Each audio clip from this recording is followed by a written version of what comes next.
Malam itu, angin bertiup lirih menyusuri pelosok desa Corong, sebuah desa terpencil yang dikelilingi perbukitan dan hamparan sawah luas yang seolah tak berujung. Tak ada yang mencurigakan malam itu, tapi udara terasa lebih dingin dari biasanya. Aroma bunga melati tiba-tiba memenuhi udara, padahal tak ada satupun bunga melati mekar di halaman. Di sebuah rumah tua bergaya limasan Jawa, seorang perempuan parubaya bernama Bu Murni tengah termenung di hadapan sebuah foto tua yang tergantung di dinding ruang tengah. Dalam foto itu tampak seorang perempuan muda berkebaya, duduk bersimpuh dengan senyum tenang dan rambut disanggul rapi. Di bawah fotonya tertulis, Sinden Raras, 1949. Sebentar lagi malam Jumat Kliwon, bisik Bu Murni dengan suara pelan, nyaris tak terdengar. Ia lalu beranjak perlahan, membuka peti kayu tua yang tersimpan di kolong tempat tidurnya, sebuah kotak warisan dari garis perempuan keluarganya. Di dalamnya, ada sebuah selendang sinden berwarna merah darah, sehelai kain putih dengan bercak kecoklatan yang sudah memudar, dan sebuah kaset pita bertuliskan, "Tembang Terakhir." Bu Murni tahu, waktunya hampir tiba. Ia sudah menyimpan rahasia itu lebih dari 20 tahun. Tapi sekarang, tak ada lagi yang bisa menahannya. Ia sudah tua, dan penerus dari darah sinden telah datang. Namanya Dara, cucu perempuan satu-satunya dari Bu Murni. Gadis 17 tahun itu baru saja pulang dari kota, setelah kedua orang tuanya meninggal dalam kecelakaan tragis.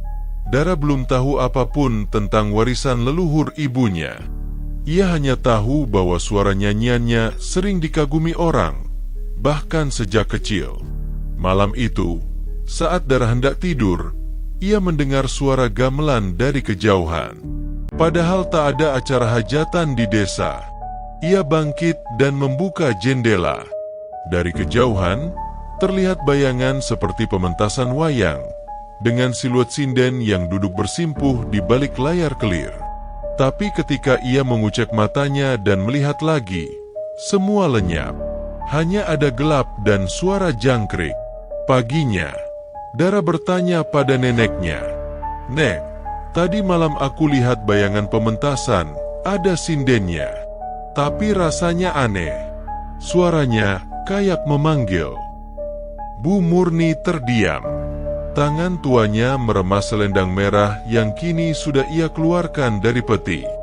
"Dara, kamu sudah waktunya tahu. Kamu bukan gadis biasa. Di keluargamu, darah sinden mengalir dari garis perempuan, dan kamu adalah sinden terakhir yang diwariskan tembang pusaka." Dara ternganga. "Apa maksudnya, Nek?" "Ada tembang terlarang, tembang yang hanya boleh dinyanyikan oleh sinden keturunan kami. Tapi tembang itu membawa kutukan. Siapa yang menyanyikannya tanpa restu leluhur akan menjadi tumbal. Arwah sinden Raras, dia tak pernah pergi, karena tembang itu belum selesai diturunkan." Malam berikutnya, mimpi buruk mulai menghantui Dara. Ia melihat dirinya bersimpuh di tengah panggung gamelan, dikelilingi penabuh yang kepalanya tak ada. Di hadapannya, duduk seorang perempuan berkebaya merah dengan wajah yang tak sepenuhnya manusia.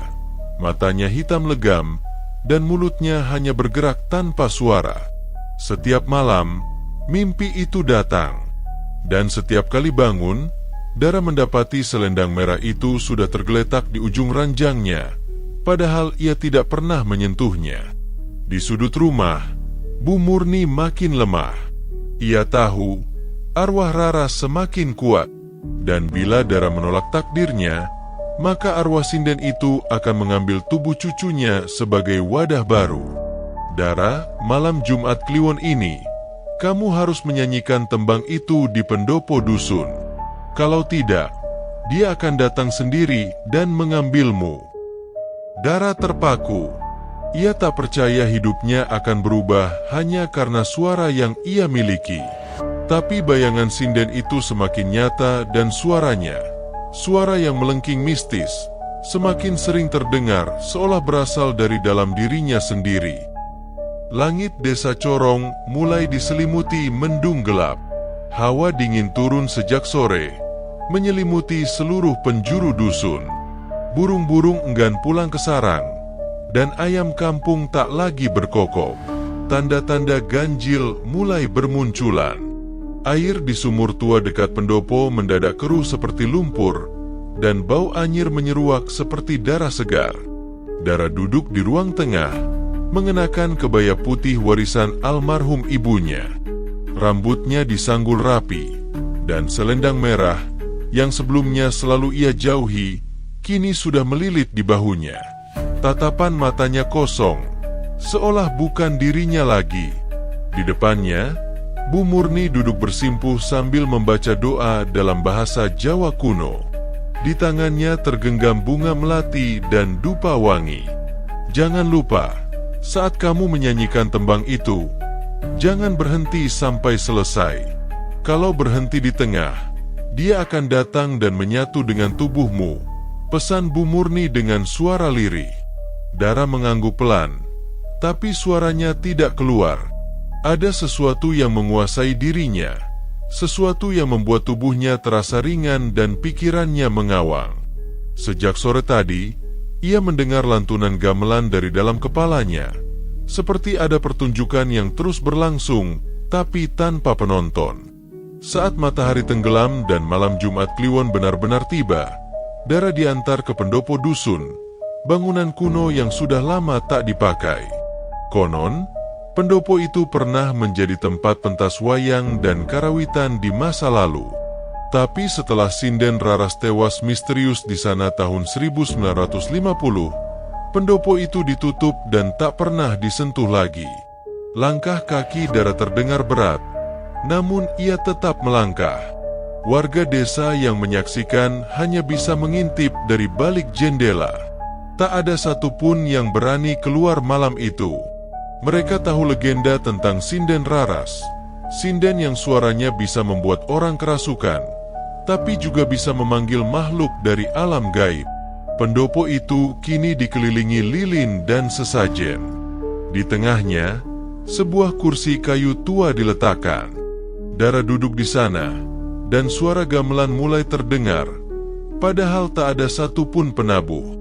Suara kendang, saron, gong, hingga suling, semuanya lengkap, seperti dimainkan oleh kelompok karawitan tak kasat mata. Dan di sanalah Dara mulai bernyanyi. Tembang itu berjudul Laras Pusaka Jagat, tembang yang tidak tercatat dalam buku manapun. Liriknya muncul begitu saja di kepalanya, seolah diwariskan dari arwah sinden generasi sebelumnya. Saking wengi tan kendhat, suara gumelar saking lelembut, tembang pusaka embuka gapura jagat. Sira kang lali, elinga, elinga. Tiba-tiba angin berhembus kencang. Lilin-lilin padam satu persatu, tapi gamelan terus berbunyi. Suara Dara makin nyaring, dan tak lama kemudian, sosok sinden Raras muncul di balik panggung pendopo. Wujudnya seperti dalam foto tua, berkebaya merah, bersanggul rapi, tapi wajahnya sudah rusak. Mata kirinya hilang, kulit wajahnya mengelupas, dan darah menetes dari sudut bibirnya. Ia menyanyikan bait tembang yang sama, menyatu dengan suara Dara. Di luar pendopo, Bu Murni jatuh tersungkur dan pingsan. Dupa di tangannya terbakar habis. Seorang warga yang ikut mengintip langsung menjerit dan lari ketakutan setelah melihat bayangan sinden melayang-layang di atap pendopo sambil tertawa nyaring. Dara mulai menangis di tengah nyanyiannya, tapi tubuhnya tak bisa berhenti. Suaranya seolah diambil paksa oleh kekuatan gaib. Di sekitar pendopo, suara jeritan perempuan mulai terdengar dari berbagai arah. Beberapa warga mengaku melihat perempuan berkebaya merah berdiri di ujung jalan desa, menari sendiri di bawah hujan abu. Ketika tembang sampai di bagian terakhir, Dara terdiam sejenak. Suara gamelan pun ikut berhenti. Lalu, hening. Seketika, sosok sinden Raras muncul di hadapan Dara. Wajahnya kini sangat dekat. Ia membuka mulutnya lebar-lebar hingga rahangnya patah. Suara-suara rintihan dan jeritan memenuhi telinga Dara. Dalam detik-detik itu, Dara merasa rohnya ditarik keluar dari tubuhnya. Jiwanya terombang-ambing di antara dua dunia. Tiba-tiba, suara keras terdengar dari kejauhan. "Raras, cukup!" Itu suara Ki Arman, dukun desa yang jarang keluar rumah. Ia datang membawa tombak pusaka dan kendi berisi air warisan leluhur. Ia menyiramkan air itu ke arah Dara dan sinden, hingga tubuh Dara terlempar ke belakang. Gamelan berhenti. Bayangan Raras menjerit dan lenyap menjadi asap hitam. Pendopo kembali sepi, tapi Dara tergeletak tak sadarkan diri. Tubuhnya selamat, tapi arwahnya masih terjebak di antara dunia.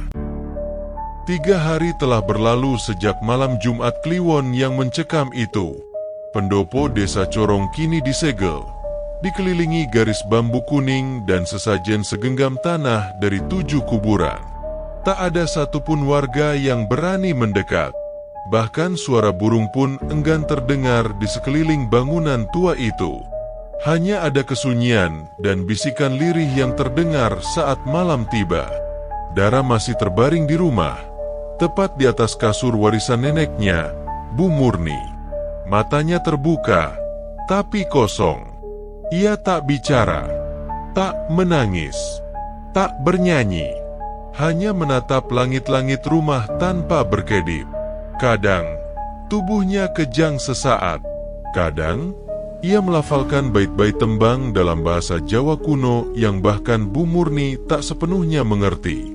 Warga desa menyebutnya kerasukan. Tapi Ki Arman, dukun sepuh yang menyelamatkan Dara malam itu, tahu bahwa ini lebih dari sekadar kesurupan. Arwah Dara masih tersesat di perbatasan alam.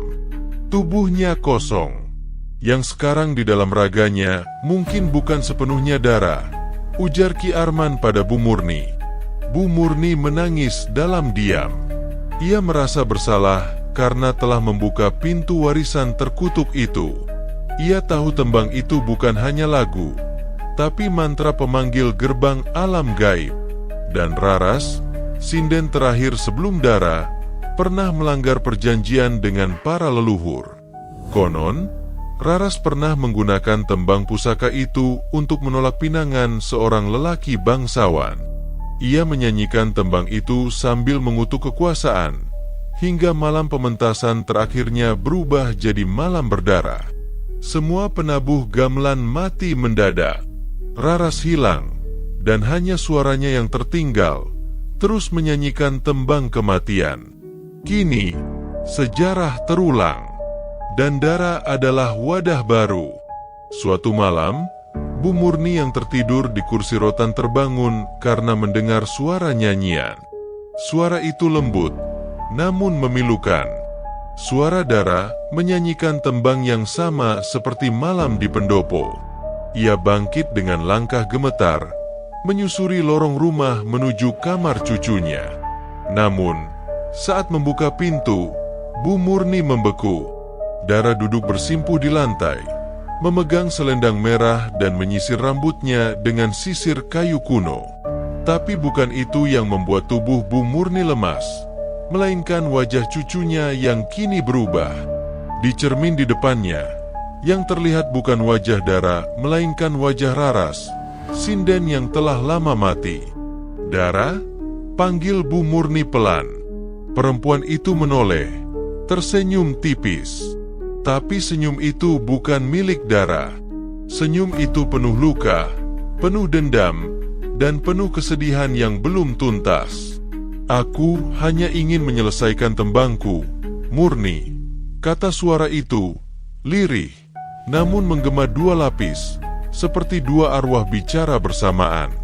Bu Murni menangis, mendekat, dan menggenggam tangan cucunya. Ia tahu, waktu mereka tak lama.